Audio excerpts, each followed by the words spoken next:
కొందరు దౌర్భాగ్యులు ఏం చేస్తారంటే తల్లి నవమాసాలు మోసిన తల్లిని కష్టపెడుతూ ఫుట్పాత్ మీద వేస్తూ ఎంతోమంది పిచ్చటన చేస్తూ ఆ దౌర్భాగ్య స్థితిని చూడలేక ఈ ఆశ్రయాన్ని వ్యవస్థాపకులు నిలబెట్టారు. బతికున్న తల్లికి విడిగడనం, బతికున్న తండ్రికి దాగమన్నప్పుడు గ్లాస్ నీళ్ళు ఇచ్చేదే సన్మానించి కూడా ఒక 30-40 సంవత్సరాల కింద బాగుండేది. పెద్ద చిన్న గౌరవము, రెస్పెక్ట్ ఇలాంటి చెప్పాలి పిల్లలు. చిన్న విద్యార్థి దశ నుంచి పిల్లలకు తల్లి తండ్రి గురువు దేవు భయము భక్తి పెద్ద చిన్న క్రమశిక్షణ ఆధ్యాత్మిక భావం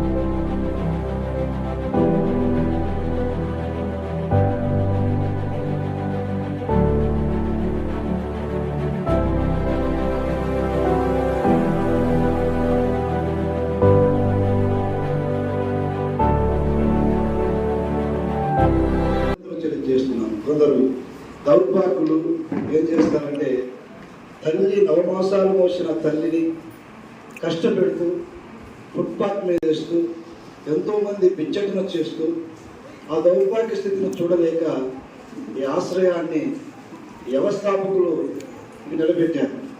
కొందరు శ్మశాన వాకిట్లో కూడా వృత్తులను పారేసిన సంఘటనలు ఉన్నాయి. ఎందుకంటే నేను సేవా భావనను చూస్తున్నాను, నేను గమనిస్తున్నాను. కొన్ని ఇలాంటి ఆశ్రయాలకు వెళ్ళినప్పుడు అన్న కూడా నేను 2-3 ప్రోగ్రామ్స్ ఇక్కడ కనెక్ట్ చేశాను. రక్తదానాలు ఇలా ప్రోగ్రామ్స్ కూడా చేస్తుంటాను. నీ తల్లిని నీ తండ్రిని సన్మానించంటే ఇప్పుడు చనిపోయినప్పుడు తండ్రి తీసుకుని పోయారు. బతికున్న తల్లికి విడిగడనం, బతికున్న తండ్రికి దాగమన్నప్పుడు గ్లాస్ నీళ్ళు ఇచ్చేదే సన్మానించేది. నా ప్రియమైన తల్లిదండ్రులారా, నా ప్రియమైన పెద్దలారా, ఎందుకంటే ఆ తల్లిదండ్రులు లేకపోతే మనం లేపు భూమిపైన, ఆ తల్లిదండ్రులు లేకపోతే మనం ఈ స్థాయికి నిలబడలేము, ఆ తల్లిదండ్రులు లేకపోతే ఉద్యోగం చేయలేము, ఆ తల్లిదండ్రులు లేకపోతే స్టేజ్ పైన కూర్చోలేము.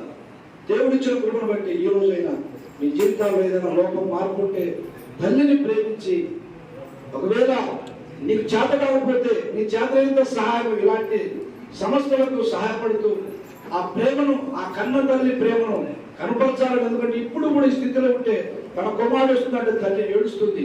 అనాథాశ్రయంలో ఉన్న కుమారుడు కనబడగానే ఏడుస్తుంది తల్లి. ఎందుకంటే నవమాసాలు మోసిన తల్లి ప్రేమ. ఆ ప్రేమను పోగొట్టుకోకండి, ఆ ప్రేమను ఇంకా కనపరచండి. వాళ్ళ కన్నీళ్లు తోడడానికి మనం అందరము సహాయపడదారు. ఈ అవకాశం ఇచ్చిన మీ అందరికీ నా హృదయపూర్వక వందనాలు తెలియజేస్తున్నాను. ఈ రోజుల్లో డబ్బులు ఉండొచ్చు, ధనం ఉండొచ్చు, ఆస్తులు ఉండొచ్చు, అంతస్తులు ఉండొచ్చు, సంపాదన ఉండొచ్చు. కానీ ఆ సంపాదనలో కొంత సమాజాన్ని ఉపయోగించే వాళ్ళు తక్కువ మంది ఉంటారు. అనగా ఆ గుణము, ఆ వ్యక్తిత్వము, ఆ స్థాయి, వాళ్ళ ప్రవర్తన ఇవన్నీ కూడా ఉండే వాళ్ళు తక్కువ మంది ఉంటారు. అంటే ఈ రోజు ముఖ్యంగా నేను ఒక జిల్లా స్థాయి అధికారిగా ఈ రోజు ఇక్కడికి రావడం ఉద్దేశం ఏంటంటే, ఎందుకంటే మన స్థాయి ముఖ్యం కాదు, మనం ఉండే స్థానము ఎక్కడి నుంచి వచ్చామని మనం తెలుసుకోవాలి. ఈ భూమి మీద మనం పుట్టేటప్పుడు ప్రతి ఒక్కరు కూడా పెద్ద పెద్ద ఆస్తులు, అంతస్తులు, పెద్ద పెద్ద పదవులు ఉండి రాలేదు.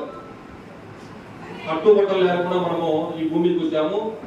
మళ్ళీ మనము కట్టుబట్టలతో ఈ భూమి నుంచి వెళ్ళిపోతాం. వెళ్ళిపోయే క్రమంలో మనం వచ్చినప్పటి నుంచి పోయేంత వరకు మధ్యలో మనం చేసినటువంటి కార్యక్రమాలు, చేసిన పుణ్య కార్యక్రమాలు చేసినవి మాత్రం మిగులుతాయి. అంటే నేనేమంటే ప్రతి ఒక్కరూ కూడా అటువంటి ఆధ్యాత్మిక విషయాలు తెలుసుకున్నట్లయితే సమాజంలో సేవ చేసే వాళ్ళ ముందుకు మరింత మంది పెరుగుతారు. కానీ ఆధ్యాత్మిక భావాలు కానీ సంవత్సరంలో 2 నెలల క్రితము ప్రత్యేకమైనటువంటి వాటిని వెచ్చిస్తుంటారు. వివిధ సంఘాలు కావచ్చు, కార్యక్రమాలు కావచ్చు, వృద్ధాశ్రమాలు కావచ్చు, లేదా సంగీతం కావచ్చు, సాహిత్యం కావచ్చు, సమాజానికి ఉపయోగపడేది. మనం పెట్టే ప్రతి రూపాయి కూడా సమాజానికి ఉపయోగపడుతుందంటే అక్కడ 100% ఆ వంతు పాత్ర నా స్థాయికి తగినట్టు, నా యొక్క తోచినట్టు ఇవ్వడానికి కానీ రావడానికి కానీ నేను ఎప్పుడు కూడా వెనకాను. ఎందుకంటే మనందరం కూడా ఇలాంటి కార్యక్రమాలు దుర్గా పాల్గొన్నప్పుడు సమాజం అంతా కూడా కొంత న్యాయం వైపు వెళుతుంది. ఎందుకంటే ఎవరు కూడా వృద్ధాశ్రమాలు కానీ కూడా తక్కువ భావం చూడకూడదు. మీరందరూ కూడా ఒక తల్లిదండ్రులతో సమానంగా ప్రతి ఒక్కరు భావించి, కొంత తల్లిదండ్రులతో భావించి వాళ్ళకి సేవ చేస్తే 100% వాళ్ళ పుణ్య కార్యక్రమం పుణ్యం కలుగుతుంది. మంచి జరుగుతుంది. అందుకే ఈ సమాజంలో ప్రతి ఒక్కరిని కూడా గౌరవించాలి. అలా గౌరవించినప్పుడే మనకు సార్థకత ఉంటుంది. ఈ యొక్క కార్యక్రమంలో మరింత మంది ముందుకు వస్తారు. ఇక్కడ వచ్చిన వాళ్ళు ఎవరు కూడా పెద్ద పెద్ద ఆస్తులు అంతస్తు ఉన్న వాళ్ళు కాదు, కానీ వాళ్ళ మనసు ఉంది, ఏదో చేయాలి వీళ్ళకు, ఏదో మనం కోసం చేస్తే మనకు కూడా పుణ్యం ఉంటుంది చెప్పి పెద్దరికి కూడా మనసు ఉంది. కానీ మనం తల్లిదండ్రులను చూసుకోకుండా దేవుడికి ఎన్ని పూజలు చేసినా ఉపయోగం ఉంటుందా? దేవుడు ఒప్పుకుంటాడా? దేవుడు మెచ్చుతాడా? మెచ్చడు. అంటే ఇలాంటి చెప్పాలి పిల్లలు. చిన్న విద్యార్థి దశ నుంచి పిల్లలకు తల్లి తండ్రి గురువు దైవము భయము భక్తి పెద్ద చిన్న క్రమశిక్షణ ఆధ్యాత్మిక భావాలు భక్తి భావాలు ఇవి నేర్పిస్తే ఆటోమేటిక్ గా ఇలాంటి ఆశ్రమాలు కావచ్చు ఇంకోటి కావచ్చు దానికి అవసరం లేకుండా మనం బాగా హ్యాపీగా మన తల్లిదండ్రులను పిల్లలు బాగా చూసుకునే పరిస్థితి అవుతుంది. ఈ రోజు మీరు ఇక్కడ ఆశ్రమంలో ఉంటే మళ్ళీ మీ పిల్లలు కూడా ఇంకొక ఆశ్రమానికి పోయే పరిస్థితులు రోజు వస్తాయి. వస్తాయా? ఎందుకు వస్తాయంటే వాళ్ళ పిల్లలు కూడా సేమ్ ఇక్కడే చూస్తారు. అది రాకూడదు. అదే చెప్పేది. మీకు పెట్టకనే వాళ్ళు పెట్టరు, వాళ్ళు వాళ్ళకు ఒక ఆశ్రమం పోతారు. అవునా కదా? అంటే నేనేమంటున్నంటే ఇవన్నీ కూడా ఒక 30-40 సంవత్సరాల కిందట బాగుండేది, పెద్ద చిన్న గౌరవము రెస్పెక్ట్. కానీ ఇప్పుడు రాంగ కంప్యూటర్ యుగంలో పిల్లలను ఆ తల్లిదండ్రులు చూసుకునే విధానం కావచ్చు, మిమ్మల్ని మీ యొక్క పిల్లలు బాగా చూసుకుంటే వాళ్ళ పిల్లలు వాళ్ళు బాగా చూసుకుంటారు. అంతే.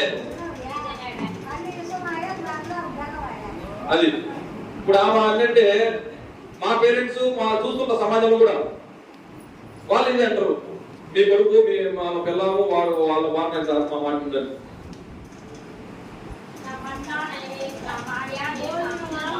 అవును. అందుకోసం నేను ఈసారి ఫ్రీగా ఉన్నప్పుడు కూర్చొని మాట్లాడాలి.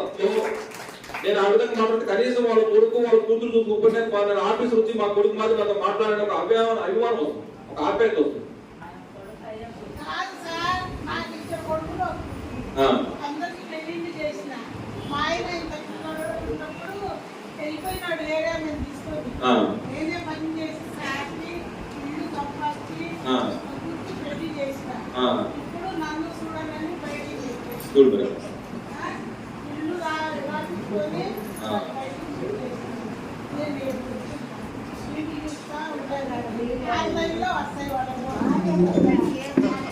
చూడు